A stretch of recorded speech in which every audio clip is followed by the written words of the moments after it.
To set off, handbrake off, same as any car with a fancy electronic handbrake, but in this case, reverse gear is press a button and that's it. We can now manoeuvre the car. Yeah, we have a rear view camera and standard parking sensors. It's literally just a press of a button again and we're back into drive.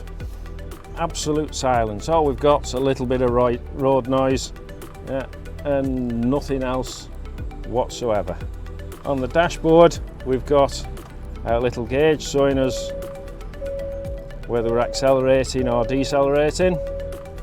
On this, it comes with 3 driving modes. At the moment we're in eco mode.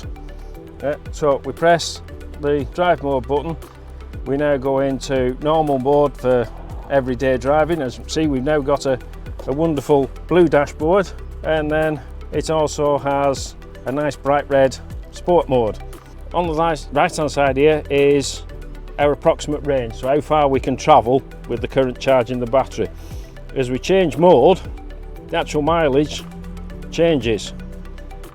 You know, when you're in the likes of sport mode, it's designed to set off quicker and go quicker, so you're getting less out the battery. You put it into eco mode and it's designed to go as far as possible on the amount of charge that's in the battery. Electric cars tend to be a little bit quick off the mark.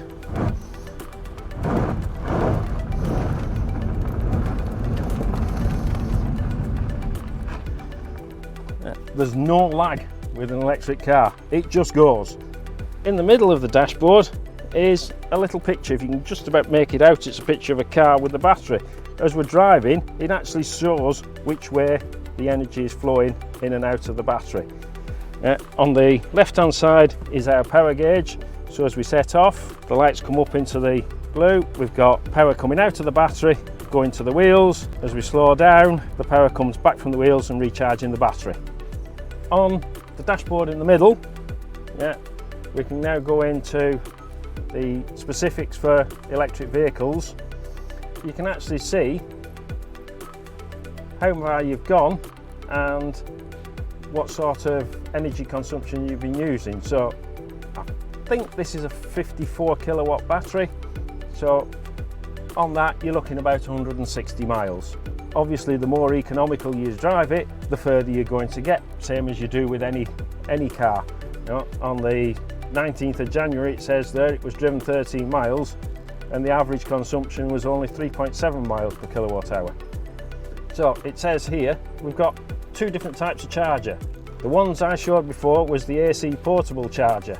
So at the moment we've got 71% battery left in the car. On that slow charger it's looking about 7 hours to charge it to full, and that's with a 71% battery. If you use a proper charging station, that then comes down to just over 2 hours. If we get to a rapid charger, we're down to 1 hour and 56. The reason you've not got a lot of difference between these two is rapid charging works best up to about 80% of the battery. When a DC charger gets to 80%, it then slows right down to about the same rate as an AC charger. Systems, it even has a separate thing for the sat-nav because it's an electric vehicle, so it'll show you how far you can go, and it also can give you the most economical route to drive. One of the other advantages of an electric car is you can have a wonderful app for your phone which allows you some control over your car and also to receive some of the details from the vehicle. In this case we can lock and unlock the car. We can also turn the climate control on.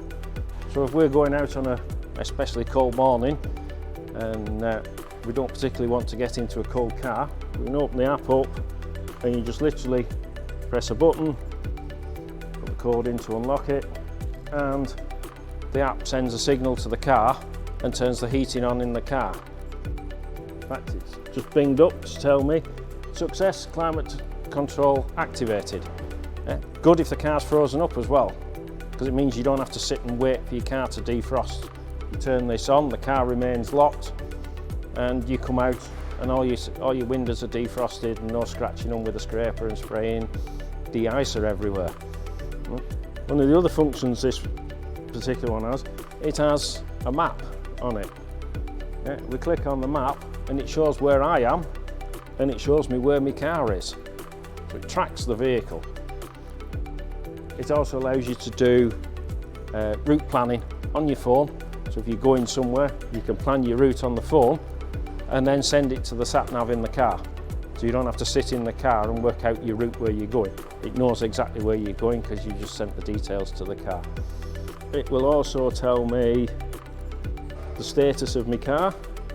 So it tells me how far I can go, what the climate control's set to, it tells me whether the car's charging or not, and it tells me how much charge there is left on the battery.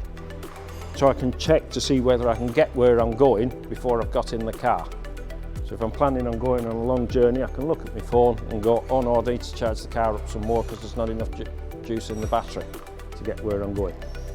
So there is quite a bit of information you can get just out of a simple app on your phone.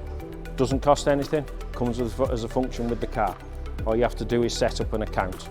You have to be connected to the car and you can't do that without having access to the car. So it's not like somebody else can set one of these up and access your car. You've got to put details in for the car into your phone. It then communicates with the car and it gets you an authentication code that comes up in the car that you've got to put in the app before you can use it. Pretty much come to the end of the video now. So today we've covered the Hyundai Ioniq fully electric, some of the things that are unique to electric cars, some of the functions that you get that you don't get on a standard internal combustion engine car, petrol or diesel. Our next video will be on a Hyundai Tucson. That's a hybrid car. It doesn't plug in at all.